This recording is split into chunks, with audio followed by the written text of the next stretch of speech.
வாழ்க வளமுடன். Welcome to Varuna's kitchen. இன்றைக்கி நம்ம வருணாஸ் கிச்சனில் ரொம்ப சாஃப்டான டேஸ்டியான இனிப்பு பிடிக்குழக்கட்டை கார பிடிக்குழக்கட்டை ரெசிபி எப்படி செய்யறதுன்னு தாங்க பார்க்க போகிறோம். பொதுவாக நம்ம கொழுக்கட்டை செய்யணும் அப்படின்ன உடனேயே கை வலிக்க மாவு கிளறணுமே அப்படிங்கிறது தான் முதல்ல யோசிப்போம். ஆனால் இன்னைக்கு நம்ம வருணாஸ் கிச்சனில் அந்த மாதிரி ரொம்ப கஷ்டப்பட்டு மாவு கிளறாம சிம்பிளான மெத்தடில் சாஃப்டான டேஸ்டான இனிப்பு அண்ட் கார பிடிக்குழக்கட்டை ஈஸியாக எப்படி செய்யறதுன்னு பார்க்க போகிறோம். நீங்கள் இதே ரெசிபியை ஃபாலோ பண்ணி கொழுக்கட்டை செய்து பாருங்கள், எவ்வளோ நேரம் ஆனாலுமே சாஃப்டாகவே இருக்குங்க. வாங்க இது எப்படி செய்யறதுன்னு பார்க்கலாம்.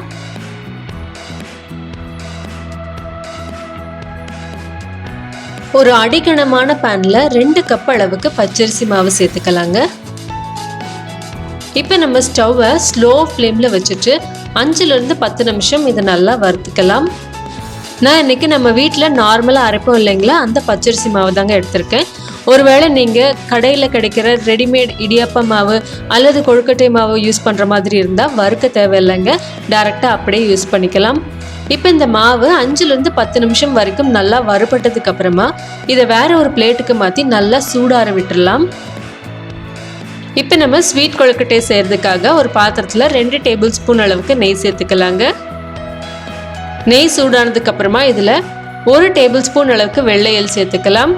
கூடவே 1/4 கப் அளவுக்கு துருவின தேங்காய் சேர்த்து இதை நல்லா வறுத்துக்கலாங்க. இது நல்லா வறுபட்டு ஒரு வாசனை வரும், அது வரைக்கும் நல்லா ஸ்லோ ஃப்ளேமில் வச்சு வறுத்து விட்டுடலாங்க. இப்போ பாருங்க, நம்ம சேர்த்துன எள்ளும் தேங்காயும் நல்லா வறுபட்டுருச்சு. இப்போ இதில் 1/2 கப் அளவுக்கு வேக வச்ச பாசிப்பயிறு சேர்த்து 1 நிமிஷம் நல்லா கலந்து விட்டுக்கலாம். இது ஆப்ஷனல் தாங்க. பாசிப்பருப்பு சேர்த்தும் போது கொழுக்கட்டைக்கு நல்ல ஒரு டேஸ்ட் கிடைக்கும், அதுக்காக தான். ஒருவேளை நீங்கள் வேண்டாம்னு நினச்சிங்கன்னா இது ஸ்கிப் பண்ணிக்கலாம். இப்போ நம்ம ஸ்டவ்வை ஆஃப் பண்ணிவிட்டு 1 கப் அளவுக்கு நம்ம வறுத்து ஆற வச்சு எடுத்து வச்சுருக்க பச்சரிசி மாவு சேர்த்துக்கலாங்க.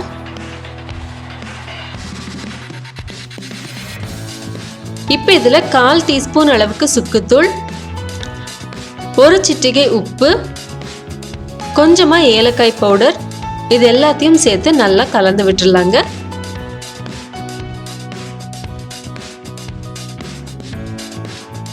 இப்போ நம்ம வெள்ளைப்பாகு தயார் பண்ணுறதுக்காக 1 கப் அளவுக்கு பொடி செய்த வெல்லம் சேர்த்துக்கலாம். கூடவே 1/2 கப் அளவுக்கு தண்ணி சேர்த்து இதை சூடு செய்துக்கலாங்க.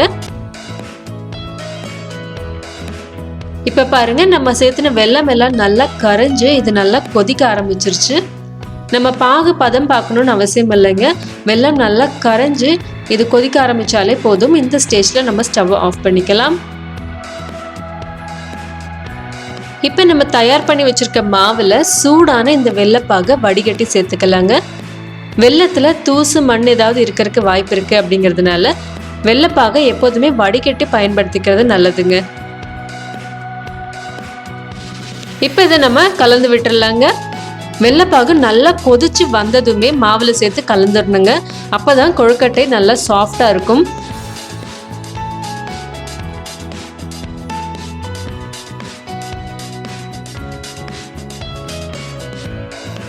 இப்போ இந்த மாவு கை பொறுக்கிற சூடுக்கு வந்ததுக்கு அப்புறமா இதில் 2 ஸ்பூன் அளவுக்கு நெய் சேர்த்துக்கலாங்க.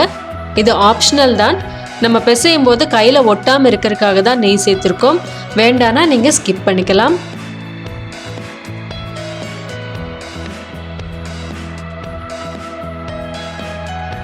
இப்போ பாருங்க, மாவு நல்லா ஒன்று சேர்ந்து உருட்டுற பதத்துக்கு சரியாக வந்திருக்குங்க. நம்ம யூஸ் பண்ணுற அரிசி மாவோட குவாலிட்டியை பொறுத்து தண்ணியோட அளவு மாறுபடும். ஒருவேளை உங்களுக்கு எக்ஸ்ட்ரா தண்ணி தேவைப்பட்டது அப்படின்னா கொஞ்சமாக சுடு தண்ணியை லேசாக தெளித்து பிசைஞ்சுக்கோங்க. அதிகமான தண்ணி ஊற்றிடாதீங்க, அதே சமயம் பச்சை தண்ணியும் சேர்த்துக்காதீங்க. கொஞ்சமாக மாவு எடுத்து இது போல் பிடி கொழுக்கட்டை உருட்டிக்கலாங்க. இதே போல் மீதி இருக்க எல்லா மாவையும் நம்ம கொழுக்கட்டைகளாக உருட்டி எடுத்துக்கலாம். இப்போ இந்த ஸ்வீட் கொழுக்கட்டை மாவை ட்ரை ஆகாமல் இருக்கிறதுக்காக மூடி வச்சுட்டு நம்ம கார கொழுக்கட்டைக்கான மாவு தயார் பண்ண ஆரம்பிச்சிடலாங்க. ஒரு பாத்திரத்தில் கொஞ்சமாக எண்ணெய் சேர்த்துக்கலாங்க. எண்ணெய் சூடானதுக்கு அப்புறமா இதில் 1/4 டீஸ்பூன் அளவுக்கு சீரகம், 1 டீஸ்பூன் கடலைப்பருப்பு, 1 டீஸ்பூன் உளுத்தம்பருப்பு, இது எல்லாத்தையும் சேர்த்து லேசாக வறுத்துக்கலாங்க. கடலை பருப்பும் உளுத்தம் பருப்பும் பொன்னிறமா வறுபட்டு வந்ததுக்கு அப்புறமா 2 டேபிள் ஸ்பூன் அளவுக்கு பொடியா கட் பண்ணி எடுத்து வச்சிருக்க தேங்காய் சேர்த்துக்கலாங்க. நம்ம தேங்காய் துருவல் சேர்த்துறதுக்கு பதிலாக தேங்காயை இது மாதிரி பொடியா கட் பண்ணி சேர்த்தும் போது கொழுக்கட்டை சாப்பிட்றதுக்கு ரொம்ப டேஸ்டா இருக்குங்க. இப்போ இதுல ஒரு காஞ்ச மிளகாய் விதை இல்லாம கிள்ளி சேர்த்துக்கலாங்க. கூடவே பொடியா நறுக்கின கருவேப்பிலை இலைகளையும் சேர்த்து கலந்து விட்டுடலாங்க. நம்ம இன்னைக்கு காரத்துக்காக காஞ்ச மிளகாய் மட்டும்தாங்க சேர்த்திருக்கோம், பச்சை மிளகாய் சேர்க்கல. ஏன்னா காஞ்ச மிளகாயோட ஃப்ளேவர் இந்த கொழுக்கட்டைக்கு ரொம்ப நல்லா இருக்குங்க. அதே சமயம் நம்ம குழந்தைங்களுக்கெல்லாம் கொடுக்கும்போது மிளகாய் எடுத்து வச்சுட்டு கொடுக்கறதுக்கு ரொம்ப ஈஸியாகவும் இருக்கும். இப்போ இது 1 நிமிஷம் நல்லா வதங்கினதுக்கு அப்புறமா ஸ்டவ் ஆஃப் பண்ணிட்டு நம்ம ஏற்கனவே வறுத்து ஆற வச்சு எடுத்து வச்சிருக்க பச்சரிசி மாவு 1 கப் அளவுக்கு சேர்த்துக்கலாங்க. இப்போ இதுல தேவையான அளவு உப்பு சேர்த்து நல்லா கலந்து விட்டுறலாங்க.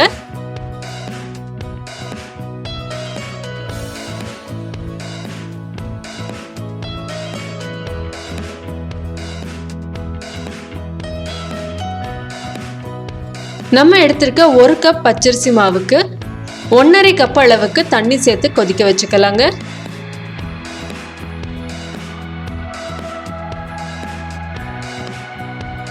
தண்ணி இந்த மாதிரி நல்லா கொதிச்சு வந்ததுக்கு அப்புறமா நம்ம கலந்து வச்சிருக்க மாவுல கொஞ்சம் கொஞ்சமா இந்த தண்ணியை சேர்த்து கலந்துக்கணுங்க.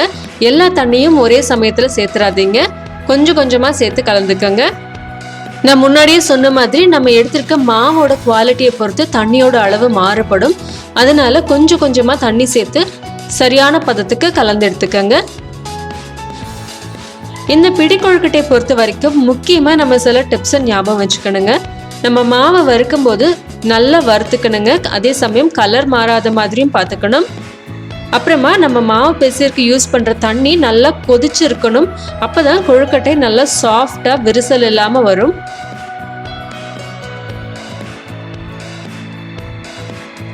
இப்ப நம்ம மீதி இருக்க தண்ணியும் சேர்த்து கலந்துக்கலாங்க. இப்ப பாருங்க, கொழுக்கட்டை மாவு நல்லா உருட்டுற பதத்துக்கு வந்துருச்சு. நமக்கு இன்னைக்கு 1 கப் மாவுக்கு 1.5 கப் அளவுக்கு தண்ணி தேவைப்பட்டிருக்குங்க. நீங்க மாவு கலக்கும் போது கொதிக்கிற தண்ணியை கொஞ்சம் கொஞ்சமா சேர்த்து கலந்துக்கங்க. ஒருவேளை தண்ணி அளவு அதிகமாயிருச்சு அப்படின்னா கொழுக்கட்டை மாவு பிசு பிசுப்பாயிடும். கொழுக்கட்டை மாவு கைப்பிடிக்கிற சூடுக்கு வந்ததுக்கு அப்புறமா நம்ம இதை உருட்ட ஆரம்பிச்சிடலாங்க.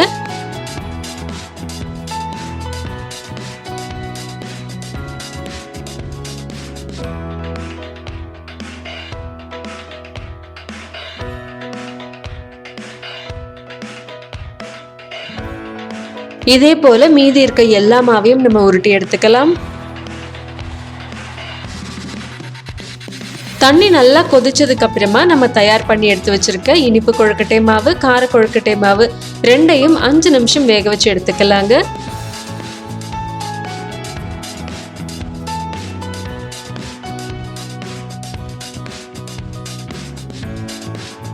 இப்ப 5 நிமிஷம் ஆயிடுச்சுங்க. நம்மளுடைய கொழுக்கட்டை எல்லாம் ரொம்ப அருமையா தயாராயிருச்சுங்க.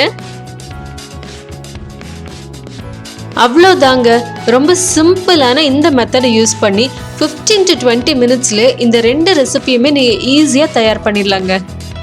இந்த ரெசிபியை நீங்களும் ட்ரை பண்ணி பார்த்துட்டு உங்க கமெண்ட் சொல்லுங்க. இந்த வீடியோ உங்களுக்கு பிடிச்சிருந்ததுன்னா லைக் பண்ணி ஷேர் பண்ணுங்க. வர்ணாஸ் கிச்சன் சேனல் சப்ஸ்கிரைப் பண்ணி என்னுடைய மற்ற ரெசிபி வீடியோஸையும் பாருங்க. சுவையாக சாப்பிட்டு ஆரோக்கியமாக வாழ்வோம். நன்றி.